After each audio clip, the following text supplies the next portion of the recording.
하나님의 말씀은 요한복음 12장 28절에서 30절의 말씀을 다 같이 합독하겠습니다. 아버지여, 아버지의 이름을 영광스럽게 하소옵소서 하시니 이에 하늘에서 소리가 나서 가로되 내가 이미 영광스럽게 하였고 또 다시 영광스럽게 하리라 하신대, 곁에 서서 들은 무리는 우레가 울었다고도 하며 또 어떤 이들은 천사가 저에게 말하였다고도 하니, 예수께서 대답하여 가라사대 이 소리가 난 것은 나를 위한 것이 아니요 너희를 위한 것이니라. 아멘.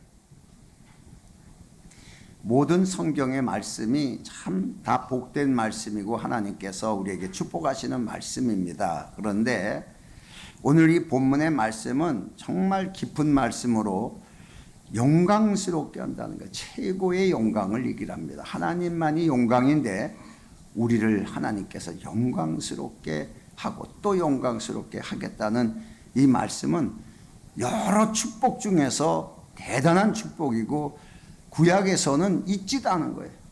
구약의 신명기서에서 그렇게 많은 축복의 말씀이 있어도 영광스럽게 하겠다는 말은 없어요. 유일하게 영광스럽게 등장하는 그 빛에 대해서 말한 것은 구약에서 그리스도를 얘기를 하고 있어요. 그런데 신약에 와서는 우리를 영광스럽게 하겠다라고 오늘 본문은 기록하고 있습니다. 우리가 하나님을 믿는다는 이 전제하에서 우리가 시작할 때 무엇을 믿느냐고 믿으면 막연히 하나님 이렇게 얘기하는 사람들이 대부분입니다만은, 아니면 어떤 사람은 예수님, 어떤 사람은 성령님 이렇게 얘기해요. 아니요, 하나님이 하신 일을 믿는 거예요. 무엇을 하셨는가를 깨닫지 못하면 무엇을 믿는지를 알 수가 없는 거예요. 그래서 그 하신 일을 우리가 신뢰하고 믿음으로만 가졌을 때 그 어떤 일을 나에게 주셨는가를 또 깨닫는 거예요. 나를 어떻게 세우셨고 어떻게 하셨는가를 또 깨닫고 거기에 대한 가치성을 가지고 사는 것이 하나님 앞에 영광 돌리는 삶이다라고 성경은 기록하고 있습니다. 그러니까 이런 걸 깨닫지 못하면은 하나님의 사람으로의 가치성, 하나님의 자녀가 되는 권세를 주었으니 이런 권세에 대한 가치성, 인간으로서의 같은 모든 인간 속에서 최고의 가치성을 부여한 것이 하나님의 자녀가 되는 권세입니다. 이 가치성을 무시하거나 우습게 보면은 전부 종교심에 빠져가지고 물질에 복이나 달라고, 문제 해결이나 해달라고 기도하는 이런 어리석은 육신에 속한 종교심에 다 빠지게 돼요. 하나님이 세운 것은 최고의 사람으로 이 세상 가운데 가치관을 가지고 사는 인간의 존재임을 하나님이 드러내 주신 거예요. 너라는 존재가 어떤 존재냐? 구약시대에 야곱이란 존재가 세상 속에서 먹고 살기 위해서 애쓰고 이런 게 저런 게 써가지고 돈 벌려고 굉장히 애썼던 사람 중에 하나입니다. 그 돈을 많이 벌어서 가치성을 갖는 게 아니고, 재산을 많이 증식했기 때문에 가치성을 갖는 게 아니고, 부자가 됐기 때문에 가치성이 아니란 얘기예요. 그 가치성은 하나님이 세워주는 것으로서 그 야곱이란 사람을 이스라엘이라고 가치성을 바꿔줍니다. 하나님이 세운 가치관, 이 가치관을 깨닫는 것이 가장 중요한 것인데, 오늘날 많은 사람들이 그냥 구원받고 복이나 달라고 하나님 앞에 빌고 떼쓰는 것처럼 이렇게 이게 신앙의 본질처럼 가르쳤지, 정말 그리스도의 그가 정말 가장 높은 하나님의 본체로서 하나님과 동등됨으로 취하지 않고 사람으로 오셔서 지극히 낮고 낮은 자의 존재로서의 십자가에서 가장 수치스러운 그런 모습으로 십자가에 못 박혀 죽으신 것이 예수 그리스도를 믿는 자에게 이 세상에 뛰어난 가치관을 심어주기 위해서 하신 일이라는 것은 깨닫지 못하고 그냥 구원받았다는 걸로만, 이걸로만 포장돼 가지고 구원 그것도 제대로 깨닫지 못해 가지고 아직도 구원을 못 받았다고 교회를 다니면서도 하는 사람들이 있다는 사실이에요. 얼마나 세상 말로 무식하게 예수를 믿고 무엇을 믿어야 될지 깨닫지 못하고 있는 것인지를 해서 좀 더 우리는 벗어나서 좀 더 하나님의 지혜를 통하여 좀 더 깊이 있는 예수 그리스도와 하나님의 하신 일을 아는 여러분 되시기를 다시 한번 축원합니다. 그래서 이 해서부터는 여러분도 성경을 읽기 시작하면서 설교와 병행을 한다면은 여러분이 엄청난 말씀에 대한 지식이 깨달아지고 하나님에 대한 무한한 것을 느끼는 만큼의 여러분의 가치관이 그만큼 세상에 형성되고 표현될 수가 있습니다. 그래서 먼저 하나님이 영광이십니다. 하나님 자신이 영광이신데 이 성경에는 요한복음 1장 18절의 말씀을 보면은 본래 하나님은 본 사람이 없다 이렇게 써 있어요. 하나님이 본 사람이 없다. 그런데 아버지 품속에서 독생하신 하나님이 나타나시니라 그래요. 예수님이 하나님이라는 거예요. 그분이 육체를 가지고 왔는데 하나님의 품속에서 오신 하나님이시라는 거예요. 다시 말해서 이 말이 뭐냐 그러면은 예수 그리스도만 하나님을 안다는 얘기예요. 예수 그리스도만이 하나님을 안다는 거예요. 아브라함도 모르고 다윗도 사실은 모르는 거예요. 못 봤습니다. 그렇게 모세가 하나님을 보여달라고 했지만 못 봤습니다.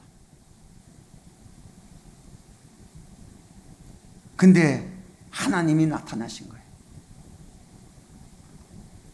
그러면은 하나님이 본 사람이 없다고 그랬으면은 하나님의 영광도 본 사람이 없다는 거예요.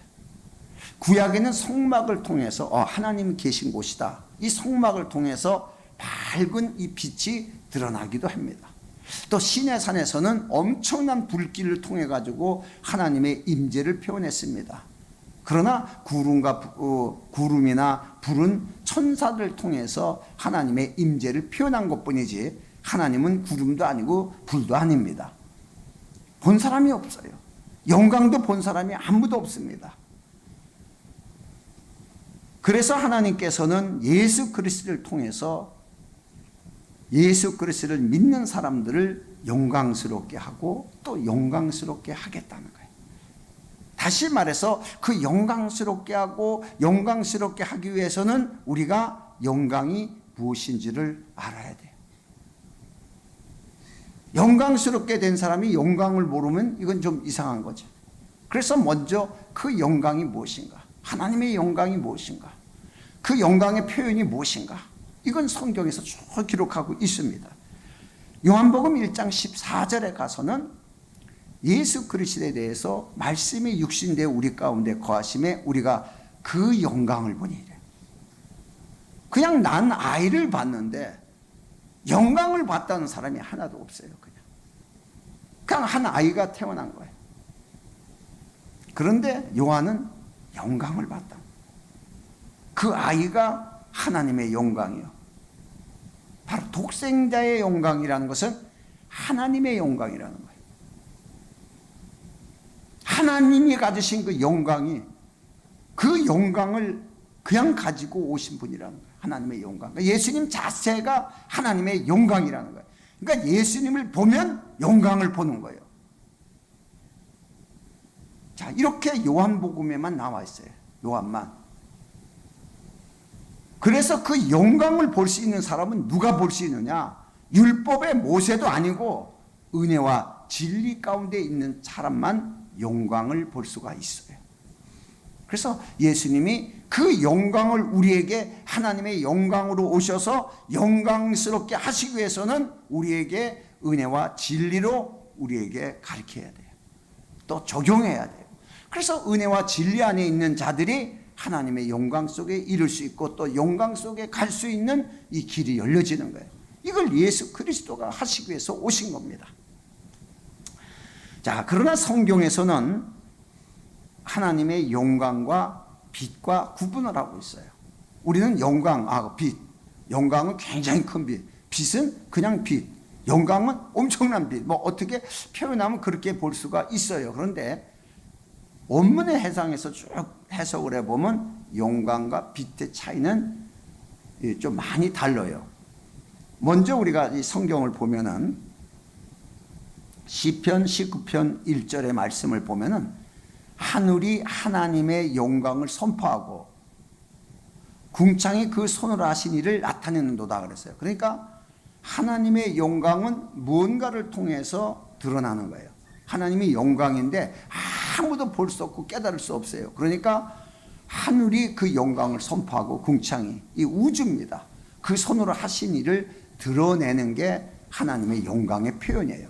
영광의 표현이 뭐예요? 하나님이 하신 것을 드러내는 건데, 이 영광이라는 것을 우리가 보면은, 영광이라는 것을 보면은 고귀한 품격 이렇게 써 있어요. 고귀한 품격과 권위. 그러니까 다시 말해서 권능과 위엄이에요. 하나님의 권위와 위엄이 풍기는 거예요. 그냥 이거는 뭘로 표현할 수가 없잖아요. 사람에게도 어떤 사람은 뭔가 어렵고 뭐 이런 게 있어요. 또 어떤 사람은 괜히 우습게 보여요. 괜히 뭐 이렇게. 또 누구는 괜히 아무 말도 안 하는데 괜히 어렵고 가까이 가기도 뭐하고 이런 사람이 있어요. 직분이 뭔지도 아닌데도 뭐 그러나 또 무슨 직분을 가지면 또 어려워요. 저분이 대통령이시래. 대통령이시래. 뭐 저분이 누구래. 뭐 이런 굉장히 어려워요. 이런 직분적 어려움이 있고 보이지 않게 드러나는 어려움이 있어요. 그런데 이 두 가지를 다 가지고 계신 분이 하나님의 영광이에요. 왜? 절대자란 얘기. 하나님이라는 건 절대자로서의 위엄과 그런 모든 것에 그 권위를 갖추신 분이다. 통치자라는 거예요. 여기에서 그 영광이 드러난다. 그래서 영광이 이런 표현을 가지고 있습니다. 그러나 빛은 상대적 관계에서 빛으로 표현되어 있습니다. 그래서 빛이라는 것은 요한복음 1장 4절 이하의 말씀을 보면은 빛으로 예수님이 오셨는데 그 빛 안에 생명이 있었으니 이 생명은 사람들의 빛이라. 예수님이 빛으로 오셨어요. 어떻게 오셨어요? 창세기에서 보면 빛이 있으라 하시니 빛이 있었느니라. 빛이 들어오기 시작합니다. 궁창 안에. 그 궁창 안에서 빛에 대한 영광이 드러나기 시작하는 거예요. 이제. 그런데 그 빛이 들어왔는데 그 빛이 어디예요? 어둠과 빛을 하나님이 나눠버렸어요. 상대적으로. 그래서 빛이라고 말했습니다. 이 빛이 사람들의 생명의 빛이라 그랬어요. 생명. 그러니까 생명을 빛으로 표현했습니다. 생명을. 자, 빛이 어둠의 빛이 돼 어둠이 깨닫지 못하더라. 그래서 어둠과 빛은 완전히 상대적으로 서로가 이해하지 않는 거예요.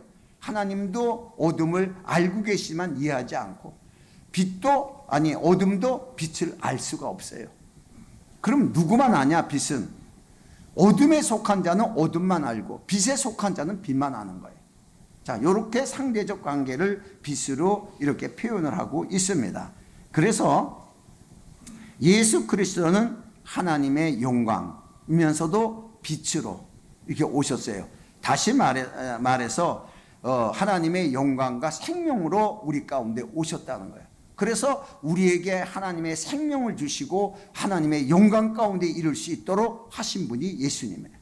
그러니까 영광과 빛은 합리적으로 손 앞뒤와 같은 것이에요. 다시 말해서 성경에 보면은 이 빛은 어둠에게 영향을 끼치는 대단한 권리가 있어요. 권위와 권리죠. 그리고 생명은 죽음에 대해서 영향을 끼치는 거예요. 죽은 자를 살리죠. 또 어둠에서 빛으로 환하게 그 환경을 완전히 바꿔버리죠. 완전히 바꿔버리는 거예요. 죽은 자를 완전히 살리는 것처럼 완전히 바꿔버리는 거예요. 이런 권위가 있어요. 그러니까 오늘날 여러분이 하나님의 사람으로서의 생명을 가지고 빛의 자녀라고 여러분이 스스로 생각한다면 여러분이 보여지는 어둠을 빛으로 바꿀 수 있는 권위가 있는 것이고 정말 죽은 자를 살릴 수 있는 그래서 구원시키게 만드는 것이 죽은 자를 살리는 거예요. 세상에 다 죽어 있는 자예요. 믿지 않는 자를 죽어 있는 자예요. 이들을 살릴 수 있는 능력이 여러분에게 있고 교회에게 있는 것이에요. 이 두 가지의 엄청난 권위가 교회에 있다는 사실이에요.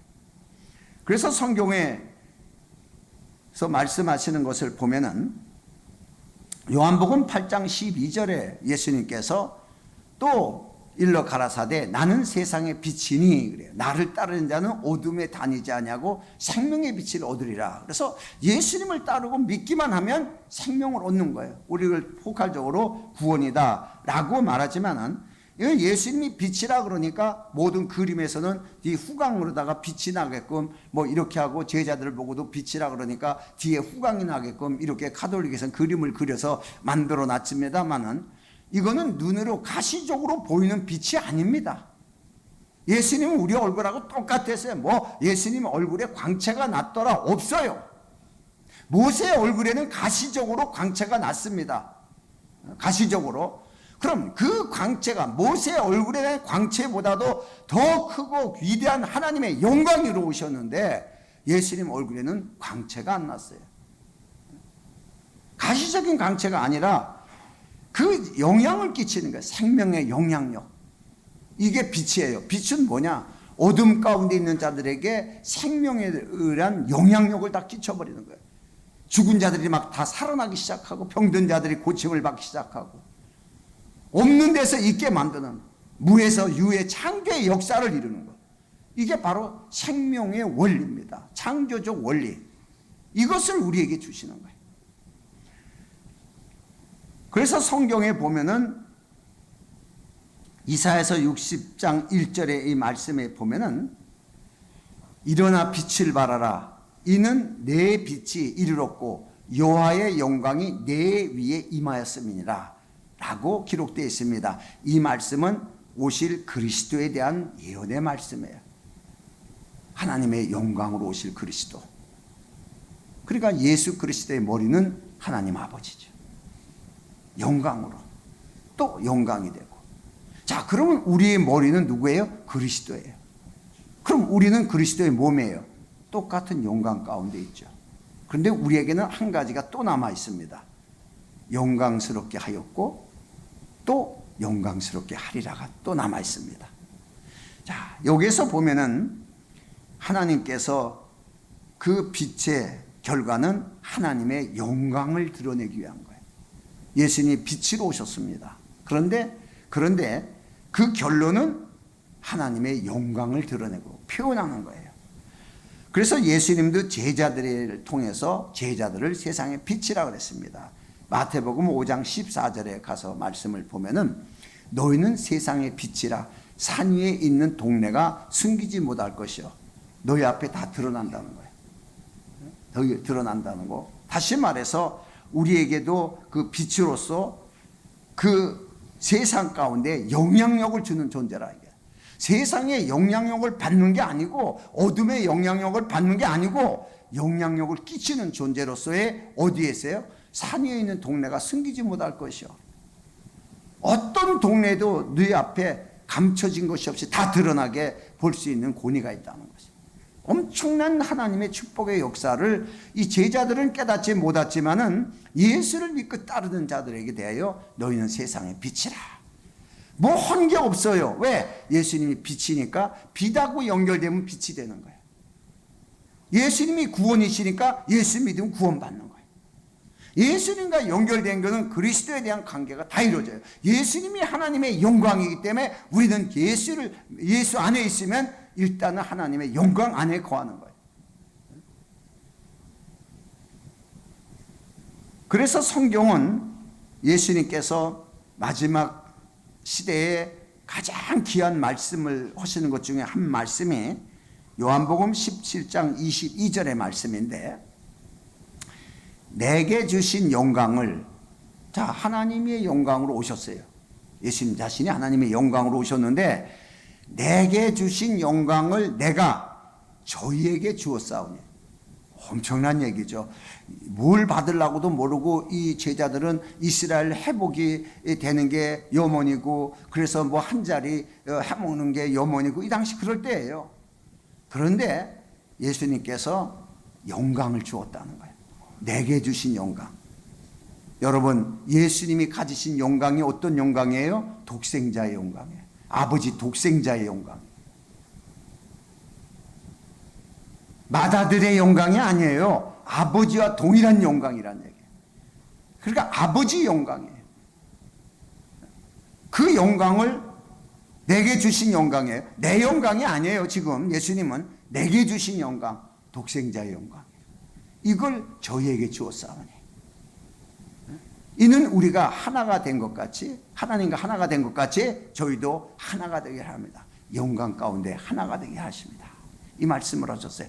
엄청난 축복이에요. 전 성경 보면서 아브라함이 주신 축복, 솔로몬이 받은 축복 뭐 다 받고 싶고 다 그랬는데, 정말 성경을 보니까 하나님의 영광을 이미 우리에게 주었다는 거예요. 그것도 뭐 예수님께서 조금 영광을 준 게 아니고 예수님이 받은 독생자의 영광을 우리에게 주었다. 자, 이렇게 말씀을 하신 거예요. 자, 그래서 우리가 하나님의 모든 권위와 하나님의 권세와 하나님의 능력이 나타날 존재로 이미 세워버린 거예요. 그 영광을 받았기 때문에 영광을 드러내기 위해서는 하나님의 모든 권위가 드러나야 돼요. 이렇게 우리를 하나님이 세웠습니다. 그래서 영광은 하나님의 품격을 나타내는 거예요. 영광은, 그러나 빛은 세상에 대한 권리를 행사하는 거예요. 빛은 세상에 대한 권리, 어둠에 대해서 권리를 행사하고 지배하고 통치하는 거지만은 영광은 하나님의 품격을 나타내는 거예요. 보이지 않는 하나님의 품격. 그래서 얼마나 이 그리스도인들이 한마디로 고급화요. 차별하죠.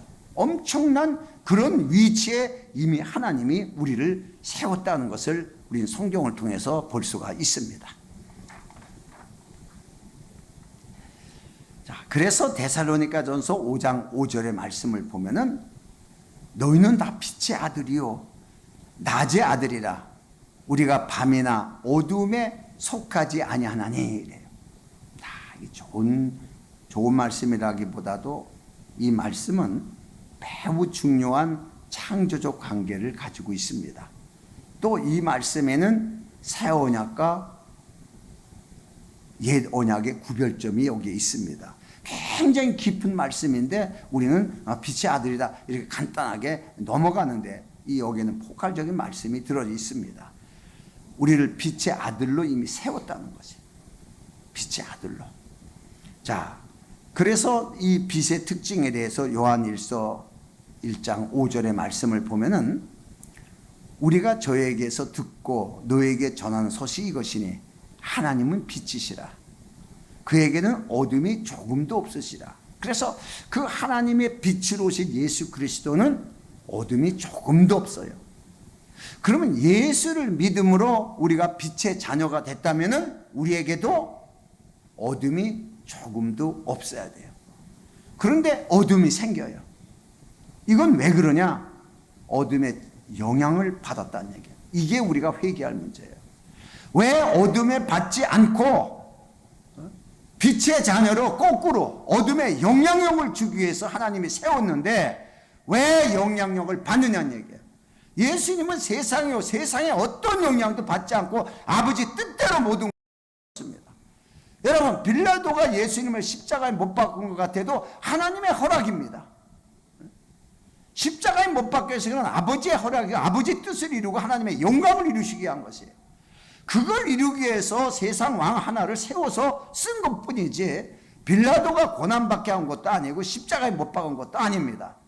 중요한 것은 하나님이 하신 그 영광을 위해서 하신 일이에요. 조금도 어둠의 지배를 받지 않으셨다는 거예요. 어둠이 없었기 때문에. 그러면 우리의 삶도 어둠에 요만큼도 지배받아서는 안 된다는 사실이에요. 조금만 어둠이 와도 빨리 말씀을 통하여 빛을 드러나게 하고 빛을 시인하고 내 안에 등불에 빛을 켜야죠. 내 안에 우리가 하나님의 등입니다. 등인데 이 안에 말씀이 빛이에요. 그 말씀의 근거에서 시인하고 인정할 때 빛을 발하지는 거예요. 그 어둠이 떠나가는 거예요. 여러분이 이런 체험을 했을 거예요. 정말 뭐 두렵거나 어떤 일이 생겨날 때 하나님 말씀에 의해서 또 기도를 잠깐 한다든가 아니면 말씀이 깨달아졌을 때 뭔가 가벼운 마음의 느낌이 났을 때 그 마음이 비치는 거예요. 빛으로 드러나요. 절대로 어둠의 지배를 받지 않게 하시는 거예요. 하늘에서 떨어진 눈을 보고도 어둠에서 벗어나야 되네. 모든 게 일반 계시나 특별 계시나 말씀의 계시나 모든 게 어둠에 조금도 어둠이 너에게 영향력을 끼치게 하지 마라. 이게 빛의 자녀예요. 이게 세상을 이기는 자예요. 예수님만 이긴 게 아니라 예수님을 어떻게 세상이 이겼냐? 세상이 예수님 십자가에 못 박았는데 이렇게 봐요? 아니요, 예수님 세상을 이겼다고 봐요. 무슨 뜻이에요? 세상에 요만큼도 영향을 받은 적이 없다.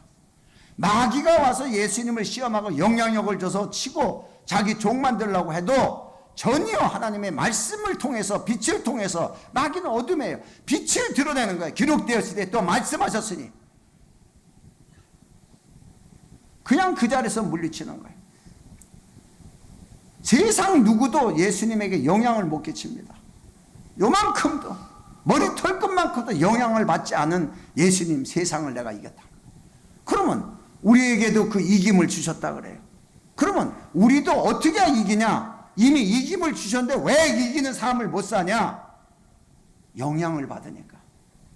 세상에 영향을 받으니까. 이런 문제가 되는 것이에요.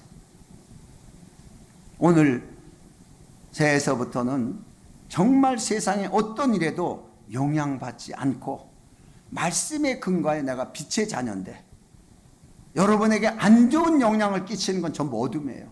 안 좋은 영향을 끼치는 건, 그럼 내가 빛의 자녀, 빛이 어떻게 어둠의 영향을 받아요? 있을 수 없는 일인데 우린 영향을 받고 있어요. 왜? 환경을 보니까.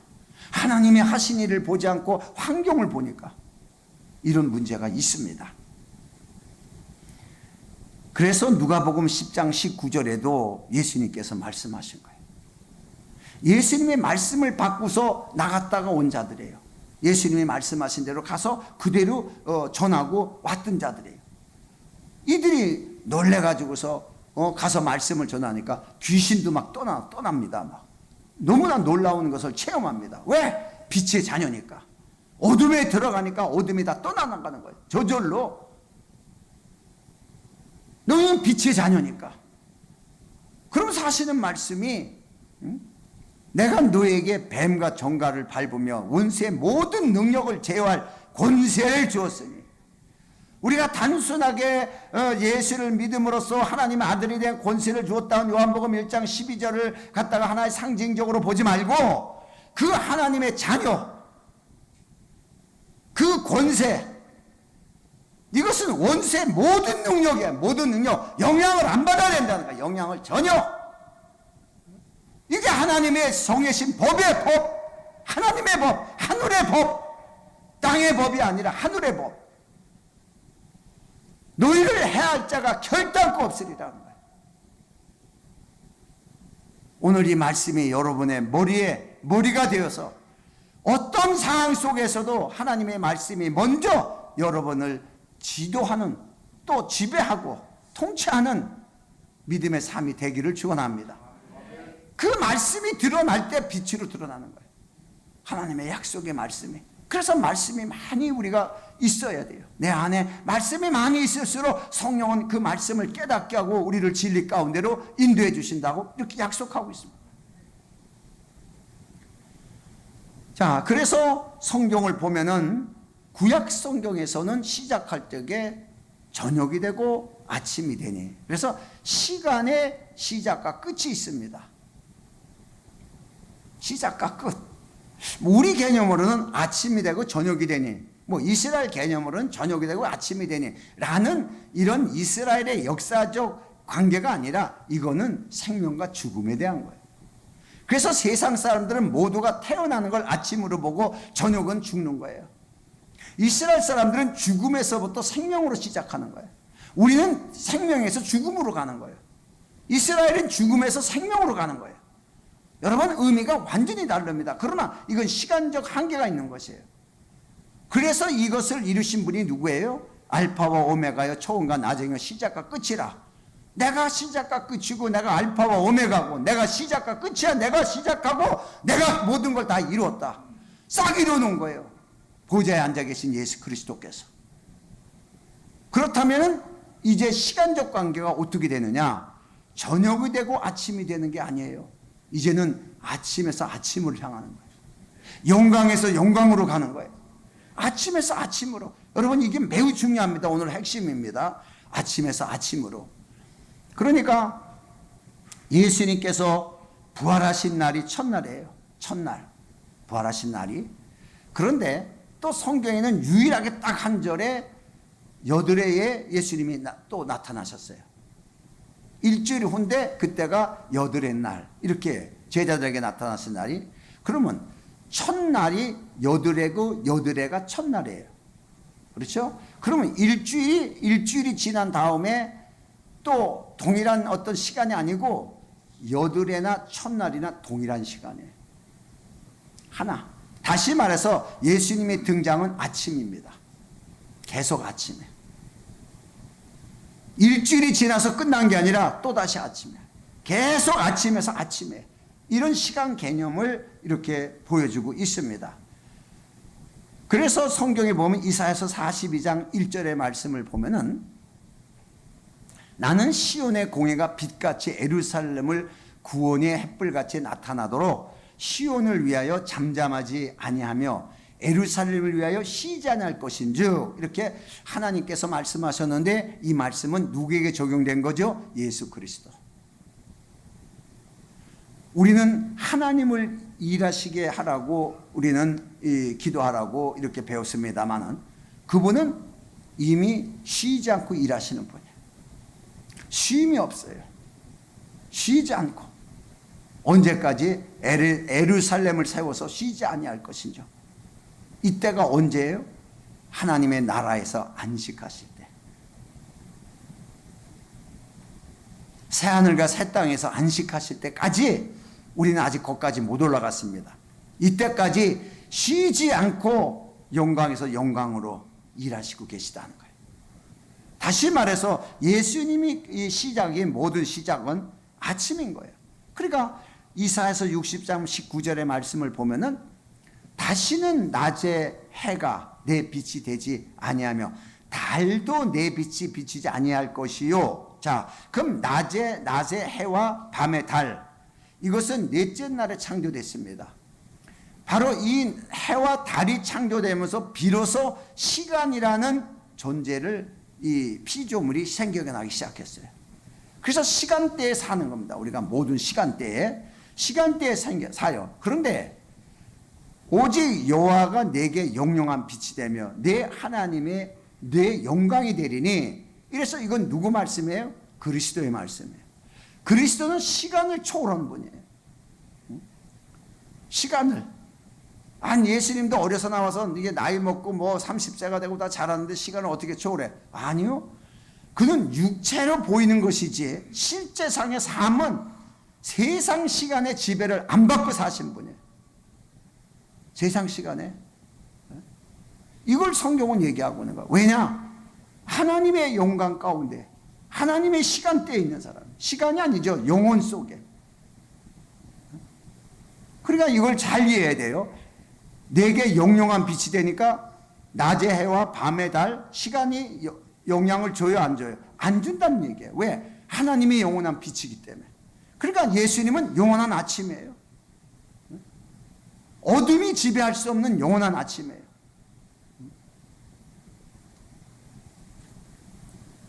그래서 교회는 예수 그리스도로 말미암아 빛의 자녀된 자들이 모인 단체입니다. 교회가. 그래서 예수님이 영광이면 우리도 영광이에요. 예수님이 빛이면 우리도 빛이에요. 예수님이 계속 아침을 향한 아침의 빛으로 세상의 어둠의 지배를 받지 않는 것처럼 교회는 어둠의 지배를 절대 받지 않는 곳이 교회입니다. 이상하게 교회 와서 뭐 한다고 이런 이상한 어둠의 지배를 받는 것처럼 이상한 정신 나간 것들 뭐 교회 오면 여기에 뭐 어둠이 가득하다는 둥, 여기에는 뭐가 어떻다는 둥, 여기 와서 우리가 기도해 줘야 된다는 둥, 이런 잡다한 미친 것들이 교회를 해방 놓고 다니면서 이간시킵니다.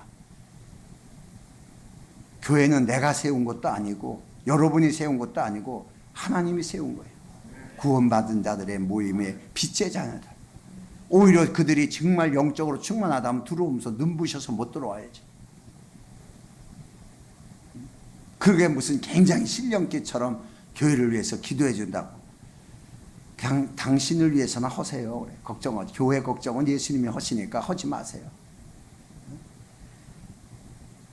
여러분이 혼동되지 않게 해서 잠깐 얘기를 하는 거예요. 너무나 많은 사람들이 뭐 기도, 뭐 기도 부탁하고 뭐하고.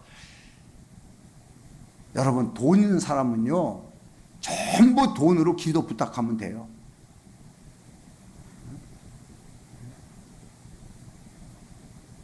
그래서 기도 부탁받은 사람이 언제나 내가 기도해줬다고 자랑하잖아요. 기도해줬는데 잘 됐죠? 그거 다 내가 기도해서. 사기꾼들이에요. 사기당한 사람이고. 한마디의 기도라도 빛의 자녀의 기도를 들으시는 하나님. 빛의 자녀의 기도. 왜 그러느냐? 성경에서 예수님께서 영영한 빛으로 계시기 때문에 교회는 영원히 해가 지지 않는 아침의 나라예요. 또 저녁이 되는 게 아니에요. 아침에서 또 아침으로 가는 거예요. 계속 아침이에요. 그래서 성경에 보면은 하나님의 아침의 나라로 영광이 드러나는 거예요. 아침의 나라로 영광이. 그래서 교회는 어떤 일에도 지배하지 않고, 아침이라는 것은 그냥 우리가 아침에 깨는 거 이런 아침이 아니에요. 그거는 해와 달에 대한 시간의 영향의 아침이지, 성경이 말하는 아침은요 언제나 하나님의 영광의 시작이에요. 영광의 시작.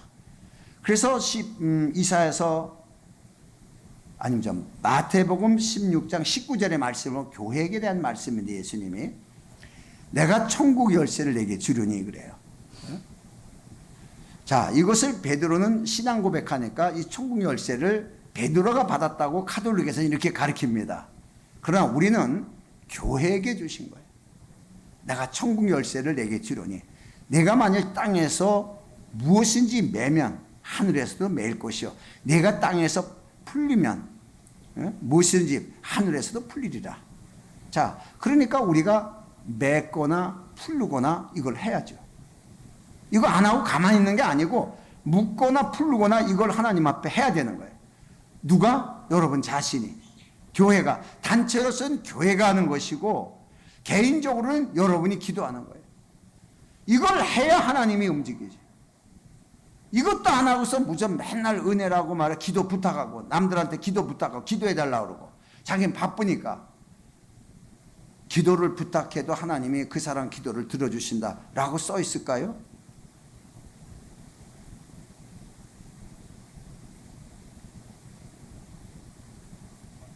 불교에서는 그렇게 가르쳐요. 누군가를 위해서 대신 애쓰고, 누군가를 위해서 뭘 해주고, 뭔가 해주면 그 사람에게도 약간 유익이 있다는 거예요. 그래서 아들놈이 죽은 엄마가 지옥을 갔는데, 지옥 간 엄마를 위해서 굉장히 헌신하고 그 노력을 하고 해요. 그러니까 그 아들의 노력으로 인해서 그 엄마가 지옥에서 이렇게 빠져나오는 것을, 그 불교 영화가 있어요. 근데요, 우리 그리스도교는요, 남이 대신해 줄 수 없어요. 내 아들이라 그래도 예수 믿어야 구원받고, 그가 기도해야 하나님이 움직이는 거예요. 해줄 수 있는 한도 내는 어렸을 적에, 그가 성장한 성인이 되었을 때는 각자 하나님과의 믿음의 관계가 있는 거예요. 그래서 13살부터는 성인으로 취급하는 거예요, 이스라엘에서는. 우리나라도 돈 받는 데만 성인으로 취급해요. 돈 안 내는 데는 애들 취급하고, 돈 내는 데는 성인이야.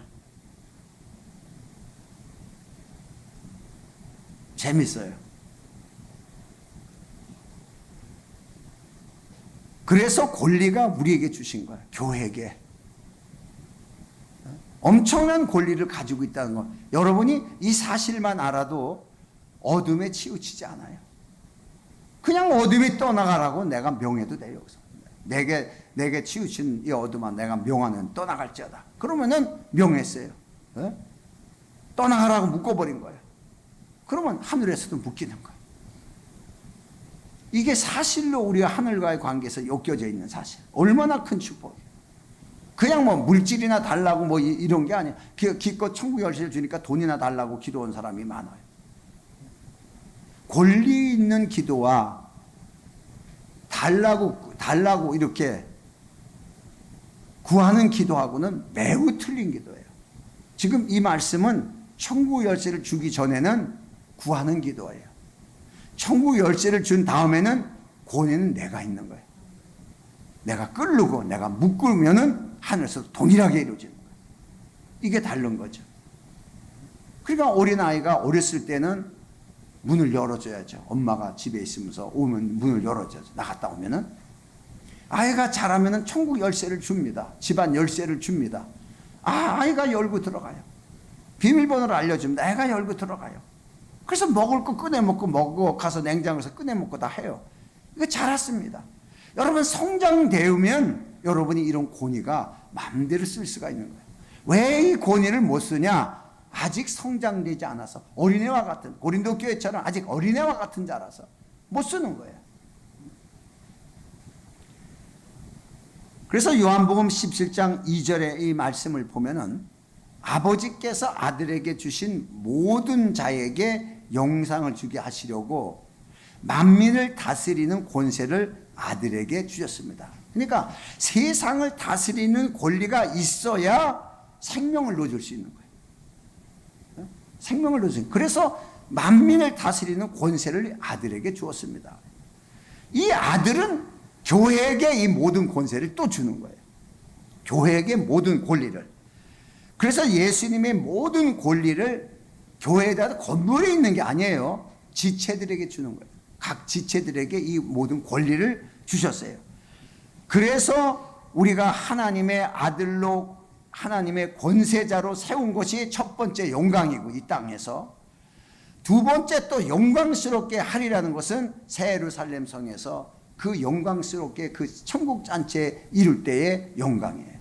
그래서 우리는 이 땅에서 이미 예수님이 하나님의 영광을 가지고 하나님의 아들로 오신 것처럼 하나님의 영광을 우리에게 주어서 우리가 하나님의 아들 됐어요. 이게 영광스럽게 한 것이에요. 하나님의 아들이니 자체가 하나님의 영광이고 하나님의 위엄과 권위가 있다는 사실이에요. 엄청난 거예요. 우리 자신에게는. 그 세상이 우리 자신에게 대해서는 어렵고 떨리는 거예요. 이스라엘 백성에게 하나님의 위엄과 영광과 권위를 가지고 가나안 땅 들어갔을 때 가나안 사람들은 그냥 간담이 써늘이 녹아버리는 거예요. 하나님의 권위를 가지고 오는 거예요. 이스라엘의 하나님. 오늘 우리에게 그 영광을 주신 거예요. 하나님의 자녀가 되는 권세, 하나님의 영광을 주었으니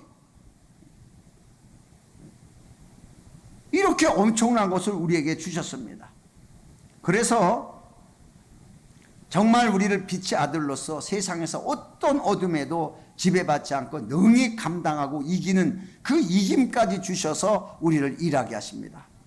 오늘날 교회는 언제나 세상을 영향을 받는 것이 아니라 오히려 영향을 끼치는 자로, 교회는 영향을 끼치는 거지 세상에 대해서 영향을 받는 게 아닙니다. 그 끼치는 존재로서의 하나님의 영광을 드러내는 것이 바로 그리스도의 몸이에요. 그리스도의 몸. 그러니까 하나님의 영광을 드러내는 것은 세상에게 영향력을 끼치는 거예요. 여러분, 이제 2025년도에는 세상을 지배하고 통치하는 이런 믿음의 권리를 가지고 하나님의 영광이 여러분을 통하여 나타나기를 예수 이름으로 축원합니다.